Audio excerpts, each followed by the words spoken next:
Donc je procède à l'appel. Françoise Lefebvre présente. Rémi Zandron. Présent. Nicole Gaget. Présent. Jean-Claude Rollinger. Présent. Evelyne Grignon. Présent. Dominique de Vandeville. Présent. Daniela Kitescu est excusée et donne pouvoir à Madame Grignon. Christophe Frise. Présent. Elisabeth Leculler est excusée et donne pouvoir à Gilles Bauchet. Mehdi Mebarek. Présent.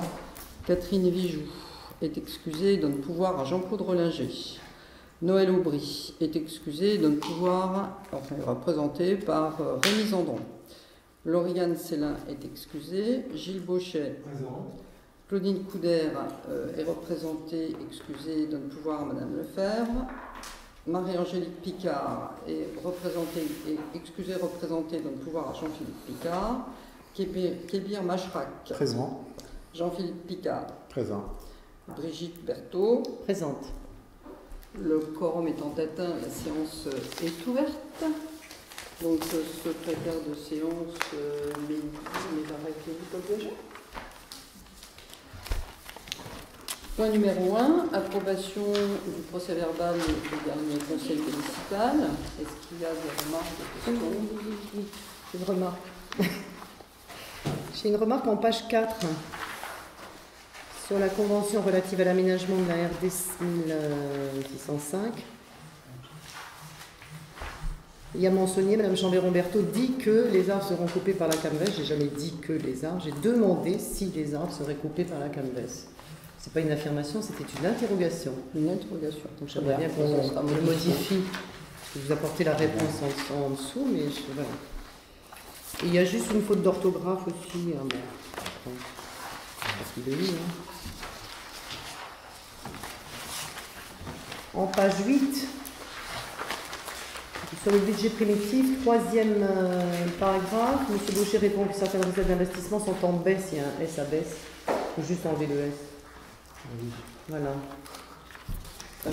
C'est mieux. C'est plus joli. Donc en dehors de ces remarques, rien d'autre. Donc on passe au vote. Qui est contre l'approbation, qui s'abstient, qui est pour l'approbation. Sous réserve de la modification. Sous réserve des modifications, bien sûr. Voilà. Point numéro 2, modification statutaire de l'ASPL Melun-Val-de-Seine et autorisation de représentants de la collectivité à participer au vote de l'Assemblée générale extraordinaire de la société avec entrée du capital des communes de Dame-Marie-Lélis et Villiers-en-Bière. Donc les communes de Villiers-en-Bière et Dame-Marie-Lélis souhaitent entrer au capital de la société publique locale Melun-Val-de-Seine. Pour ce faire, la communauté d'agglomération Melun-Val-de-Seine accepte de céder 10 actions à la commune de Villiers-en-Bière et 10 actions à la commune de Dame-Marie-Lélis, soit 20 actions sur les 1187 qu'elle détient. Chaque action vaut 500 €. Cette cession d'actions entraîne une modification dans la répartition du capital social qui figure à l'article 7 des statuts de la SPL Melun-Val-de-Seine. Donc il convient d'approuver cette modification statutaire avant la prochaine Assemblée générale extraordinaire de la SPL et conformément à l'article L 1524-5 alinéa 2 du CGCT et d'autoriser le représentant à l'Assemblée générale extraordinaire de la SPL, c'est-à-dire moi, à voter en faveur des résolutions concrétisant cette modification. Est-ce qu'il y a des questions? Alors, on passe au vote. Qui est contre? Qui s'abstient? Qui est pour? Pour à l'unanimité. Le point numéro 3, quasiment identique au point numéro 2. Modification statutaire de la SPL Melun-Val-de-Seine et autorisation du représentant de la collectivité à participer au vote de l'Assemblée générale extraordinaire de la société avec entrée au capital du SMITOM Lombric. Donc c'est le même cas de figure, mais il s'agit maintenant du SMITOM Lombric qui veut entrer dans la SPL. Donc la CAMVS accepte de céder 10 actions, donc toujours de 500 € chacune. Et il s'agit donc d'approuver les modifications statutaires et de m'autoriser à voter en faveur de ces modifications. Est-ce qu'il y a des questions? Moi, juste une question. Le SMITOM Lombric, quel statut il a pour pouvoir intégrer au sein de la SPL? Il prévoit de faire des travaux. Et la SPL s'occupe de travaux et d'aménagements. Donc, ces travaux du SMITOM peuvent être confiés à la SPL. D'accord. Parce que généralement, ce sont plutôt les collectivités, pas forcément... Voilà, mais les syndicats aussi peuvent... les syndicats, oui. Et les adhésions peuvent même être en dehors de l'agglomération Melun-Val de Seine. Ça pourrait être un syndicat d'ailleurs, d'une autre agglomération qui participe, qui adhère à la SPL. S'il y a d'autres questions. Donc qui est contre, qui s'abstient, qui est pour. Donc une unité pour. Point numéro 4. Délibération relative au passage à la gestion en flux des droits de réservation des logements locatifs sociaux et cette convention. C'est donc l'approbation de la convention de réservation avec le bailleur FSF. Vous vous souvenez qu'il y a quelques mois, on a passé la même délibération au TMH. Donc c'est exactement comme la dernière fois. Donc c'est-à-dire que la commune bénéficie de droits de réservation de logements locatifs sociaux sur lesquels elle propose des candidats en contrepartie de la garantie financière des emprunts du bailleur, les foyers de Seine-et-Marne, FSM. Ces droits étaient jusqu'à présent gérés en stock, c'est-à-dire par l'identification précise de chaque logement. La loi Elan prévoit la généralisation de la gestion en flux de ces droits de réservation. Et dans ce mode de gestion, tout logement social peut être proposé par l'organisme bailleur à tout réservataire en fonction des besoins que ce dernier aura définis en amont. Donc une nouvelle convention de réservation est obligatoirement signée par chaque bailleur et la commune. Et la commune disposera dorénavant d'une part du flux annuel des logements libérés exprimé en pourcentage qui ne peut dépasser 20%. Donc il est proposé au conseil municipal d'approuver la convention bilatérale définissant les règles applicables aux réservations de logements locatifs sociaux et de m'autoriser à signer la convention. Est-ce qu'il y a des questions? Alors nous passons au vote. Donc qui est contre? Qui s'abstient? Qui est pour? Unanimité pour. Point numéro 5, taxe locale sur la publicité extérieure. Donc c'est la TLPE, tarif pour 2025. Donc, depuis le 1er janvier 2024, les modalités d'instauration et d'application par le conseil municipal de la taxe locale sur la publicité extérieure, la TLPE, figurent désormais aux articles L2333-6 et suivants du Code général des collectivités territoriales, ainsi qu'aux articles L454-39 et suivants du Code des impositions sur les biens et services. La TLPE s'applique sans exception à tous les supports publicitaires fixes, exploités et visibles de toute voie ouverte à la circulation publique située sur l'ensemble du territoire de la commune de Rubel. Donc il y a 3 catégories de supports, les dispositifs publicitaires, les préenseignes et les enseignes. Je rappelle que la TLPE a été instituée à Rubel le 1er, par délibération 2017-33 du 1er juin 2017. Il est rappelé que les tarifs de droit commun sont les tarifs maximaux figurant aux articles L454-60 à L454-62 du CIBS. Ces tarifs varient selon la nature du support et la taille de la collectivité. Par ailleurs, ces tarifs sont relevés chaque année dans une proportion égale au taux de croissance de l'indice des prix à la consommation. Donc, vous avez les grilles tarifaires. Est-ce que vous voulez que je les redise? Donc, pour les enseignes, pour une superficie inférieure ou égale à 12 mètres carrés, c'est 24,40 € par mètre carré. Toujours pour les enseignes, d'une superficie entre 12 mètres carrés et 50 mètres carrés, 48,80 € par mètre carré. Pour les enseignes d'une superficie supérieure à 50 mètres carrés, 97,70 € par mètre carré.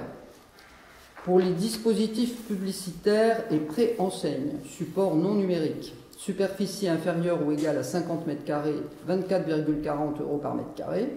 Et pour une superficie supérieure à 50 mètres carrés, 48,80 € par mètre carré. Pour les dispositifs publicitaires et pré-enseignes support numérique, superficie inférieure ou égale à 50 mètres carrés, 73,30 € par mètre carré. Et pour les supérieurs à 50 mètres carrés, 144,80 € par mètre carré. Voilà. Est-ce qu'il y a des questions? Alors nous passons au vote. Donc qui est contre l'application de ces tarifs? Qui s'abstient? Qui est pour? Unanimité pour. Point numéro 6, modification du périmètre du SDESM pour l'adhésion de différentes communes. Alors la commune de Brie-Contrebert, la commune de Lepin, la commune de Sassy-sur-Marne, la commune de Charny et la communauté de communes Gâtinais-Val-de-Loing souhaitent devenir membres du SDESM, ce qui entraîne des modifications statutaires qui doivent être approuvées ou non par les communes qui sont déjà membres, et c'est notre cas. Voilà. Donc, est-ce qu'il y a des questions?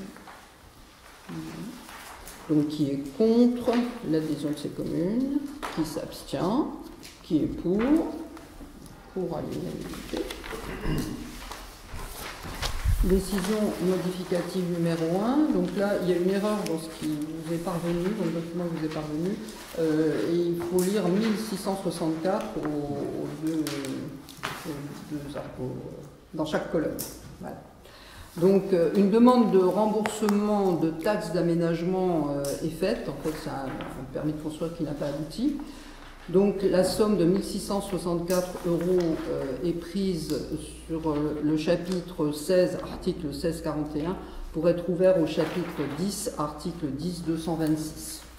Donc, il s'agit d'un glissement de somme.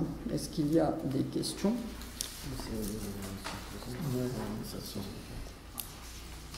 Non. Alors on passe au vote. Qui est contre? Qui s'abstient? Qui est pour? Donc pour à l'unanimité. Donc l'ordre du jour est épuisé. Au niveau des questions diverses, voilà, des informations diverses. Je vous rappelle que le dimanche 26 mai, c'est-à-dire dimanche qui vient, dans 3 jours, auront lieu les rallyes du Val d'Anqueur. Donc les rallyes du Val d'Anqueur se déroulent dans le cadre du plan paysage qui a été mis en place par la communauté d'agglomération de la Val-de-Seine. Donc je vous invite à y venir parce que il va y avoir une belle animation place Henri-Guy de 10h à 18h. Pour ceux qui marchent, il y a 2 boucles de marche à pied qui sont proposées. Il y aura un petit marché local sur la place Henri-Guy. Il y aura aussi un spectacle de rue avec la pièce de théâtre Embouteillage. Il y aura aussi un gospel, voilà, et puis une chorale. Donc beaucoup d'animations le 26 mai. En deuxième point, alors c'est un petit peu chronologique, pas tout à fait, mais presque. Le 3 juin, nous allons accueillir Madame Pinto qui va être parmi nous pour s'occuper des finances et des ressources humaines. Donc, elle sera la bienvenue, voilà, ce qui va soulager Jérémy qui pour l'instant fait le travail. Le 9 juin, je vous rappelle qu'il y a les élections européennes. D'ailleurs, vous aviez des petites enveloppes là pour vous dire à quel poste vous allez être. Donc, les élections européennes se déroulent de 8h à 18h, salle Miltrella. Le dimanche 16 juin, alors là, j'aurais peut-être pu laisser parler Madame Gaget, c'est de l'animation, mais j'y suis. Donc, le 16 juin, on a l'orchestre Melun de Seine qui donne un beau concert, donc le concerto d'Aranjuez, voilà. Donc là aussi, vous êtes invités à venir écouter le bel orchestre Melun-Val de Seine. Vraiment, c'est bien. Et nous avons été retenus pour le budget, alors c'est la deuxième fois qu'on est retenus, donc c'est très très bien, pour le budget participatif, écologique et solidaire de la région.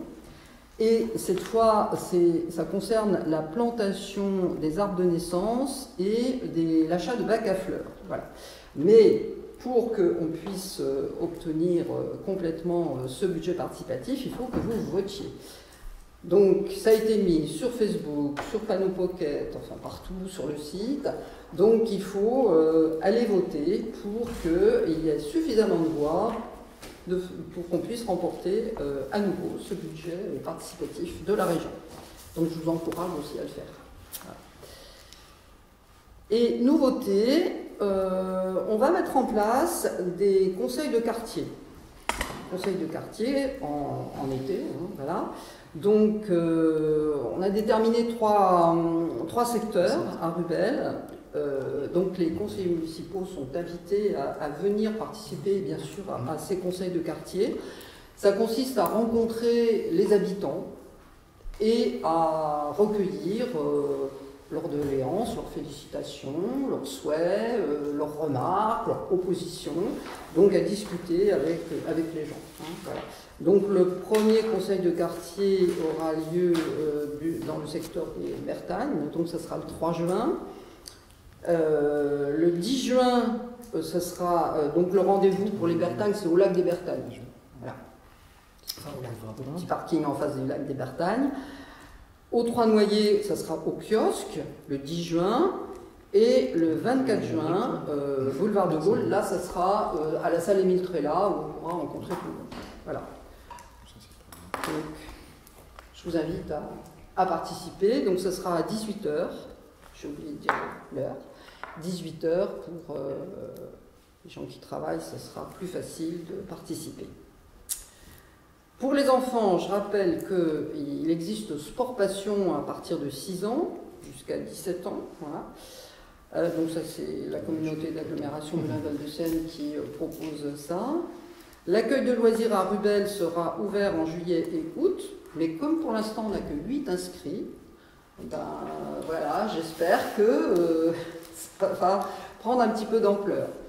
J'en ai parlé ce matin à la conférence des maires, parce que certains villages, surtout du nord de l'agglomération, n'ont pas d'accueil de loisirs l'été et sont bien embarrassés. Donc, comme on n'a que 8 inscrits, j'ai proposé qu'ils viennent à Rubel, puisque voilà, nous, on va avoir de la place. Enfin, il y a encore tout le mois de juin pour s'inscrire, mais bon. Voilà, c'est vraiment très peu. Ça a été extrêmement réclamé, et finalement, on n'a que 8 inscrits. Bon, mais je répète, ça va peut-être venir, il faut rester optimiste, hein, voilà. Bon.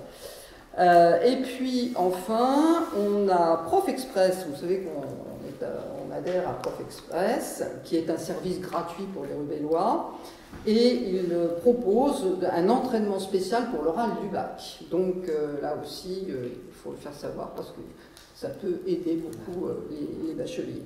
Voilà. Donc c'est par voie numérique, hein, bien sûr, mais avec des enseignants qui sont habitués à ce genre d'exercice. Voilà. Et enfin, le prochain conseil municipal se tiendra le 27 juin. Donc le jeudi 27 juin. Donc ce sera le dernier avant l'été. Ensuite, il y en aura un autre en septembre. Voilà. Le panneau Pocket, je ne sais pas si vous avez tous il a téléchargé, il a évolué. Oui. Et maintenant, vous avez des rubriques. Est-ce que vous avez un retour? Qu'est-ce que vous en pensez? Bah, c'est mieux, c'est l'amélioration. Ça permet de ne pas avoir la place au travers de chaque page. Oui, comme ça, on peut choisir ce que l'on veut. C'est bien. Non, ça va. Ce qu'il y a, c'est qu'il faudrait que vous encouragiez vos voisins à le télécharger parce qu'on met tout sur Panneau Pocket.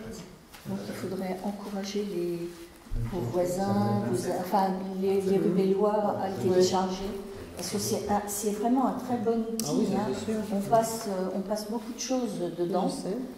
Et avec la nouvelle formule, là, il est aisé à manipuler. C'est sûr. Très bien. Pas d'autres informations? Eh bien, la séance est levée. Merci d'être venu.